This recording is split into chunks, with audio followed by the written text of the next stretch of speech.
నాకు ఇప్పుడు వయసు 76 ఏళ్ళు. పెద్దగా మా ఇద్దరికి తేడా లేకపోయినా 76 ఏళ్ళు. ఈ మిగిలిన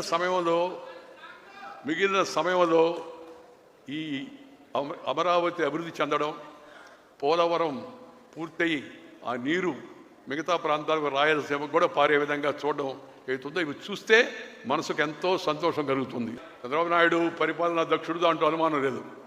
అనుకుని నిర్ణయం తీసుకుంటే దాన్ని చేయగలడు. ఆ నిర్ణయాలు తొందరగా అమలు చేయాలనేది నేను కోరుకునేది. ఒకవైపు పోలవరాన్ని పూర్తి చేయడం, అమరావతి నగరాన్ని మంచి అభివృద్ధి పదంలో తీసుకొచ్చి దాన్ని చక్కగా మా ముందే మేమందరం తిరుగుతున్నప్పుడే ఇవన్నీ వాస్తవంగా రూపుదాల్చాలనేది మా కోరిక, ఇంకేమీ లేదు. నేను ఎందుకంటే నేను రాజకీయాల్లో లేను, పోటీ చేయను, పదవుల్లోకి ఇంకా రాను. ఎందుకంటే దేశంలో 2వ అత్యున్నత రాజ్యాంగ పదవి అలంకరించిన తర్వాత ఇంకే పదవిలోకి పోతాం. మళ్ళా జనానికి నా అభిప్రాయాలు చెప్పాలా, యువతకు నా అభిప్రాయాలు చెప్పాలా. పదవి విరమణ చేశానే కానీ పెదవి విరమణ చేయలేదు.